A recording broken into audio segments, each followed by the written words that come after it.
भारत में कोविड-19 की दूसरी लहर के दौरान ब्लैक फंगस या म्यूकोरमाइकोसिस के संक्रमण ने लोगों को चिंता में डाल दिया है। ये संक्रमण हाल ही में कोविड-19 मरीजों में फैलता दिखाई दे रहा है, जबकि पहली लहर में इसका नामो निशान तक नहीं था। वैसे तो इसे नया संक्रमण बताया जा रहा है, लेकिन इस संक्रमण की जानकारी काफी पहले सामने आ गई थी।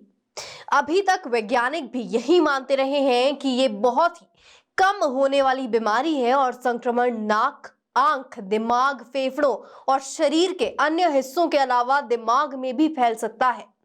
लेकिन ये मुख्यतः कमजोर प्रतिरोध क्षमता वालों और डायबिटीज के मरीजों को होता है।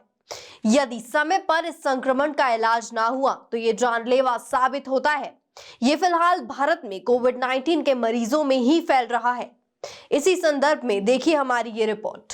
ब्लैक फंगस का वैज्ञानिक नाम म्यूकोमाइकोसिस है। यह एक गंभीर किंतु बहुत कम होने वाला फफूंद संक्रमण है और फिलहाल भारत में कोविड-19 के मरीजों में ही फैल रहा है। यह संक्रमण एक फफूंद के समूह द्वारा फैलता है जिसे म्यूकोरमाइसेट्स कहते हैं। यह ऐसे वातावरण में हर जगह मिल सकता है और आमतौर पर खराब खाने में मिलता है। इतना व्यापक होने पर भी ये इंसानों को कम ही संक्रमित करता है, क्योंकि इसे रोगाणुओं से हमारे प्रतिरोध तंत्र आसानी से लड़ लेता है। हैरानी की बात है कि इसे नया संक्रमण कहा जा रहा है। इसका पहला मामला 1885 में जर्मनी के प्लेटॉफ नाम के एक पैथोलॉजिस्ट ने देखा था। इसके बाद म्यूकोरमाइकोसिस नाम अमेरिकी पैथोलॉजिस्ट R.D. बेकर ने दिया था। 1943 में इससे संबंधित एक शोध छापा था। 1955 में इस बीमारी से बचने वाला पहला शख्स हैरिस नाम का व्यक्ति बताया जाता है। तब से अब तक इसके निदान आदि में ज्यादा बदलाव नहीं आया है। हैरानी की बात है कि इस संक्रमण के बारे में बहुत पहले से ही जानकारी है, लेकिन फिर इसे काफी नया माना जा रहा है। यह पहली बार है जो ये संक्रमण इतने बड़े स्तर पर फैला है, यानी वर्तमान स्तर ही जो काफी कम है, अब तक का सबसे बड़ा संक्रमण है। इसके अलावा इसका कोविड-19 से संबंध होने की वजह से भी ऐसा माना जा रहा है कि इसे पहली लहर में नहीं बल्कि दूसरी लहर में ही देखा गया। इसके लक्षण कोविड-19 के लक्षणों से मिल गए हैं, इसलिए शुरुआत में लोग इस पर ध्यान नहीं देते, लेकिन बाद में देर हो जाती है। केंद्र सरकार के दिशा निर्देशों में साफ कहा गया है कि फफूंद संक्रमण प्रमुख तौर पर उन लोगों में होता है जो पहले से दवाइयां ले रहे हैं और जो हवा में मौजूद वायरस से लड़ने में कम सक्षम है। सांस लेने पर फफूंद फेफड़ों को संक्रमित करता है। दिशा निर्देशों के अनुसार यदि माइक्रोमाइसिस का समय पर उपचार नहीं किया गया तो ये जानलेवा साबित हो सकता है।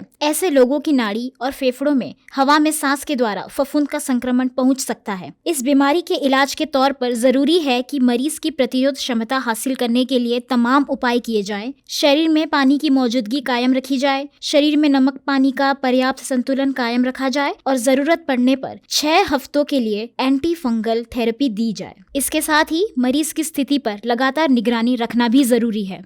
सही और सटीक खबरों के लिए यूं ही देखते रहिए TSR digital TV. TSR digital TV, opinion to impact.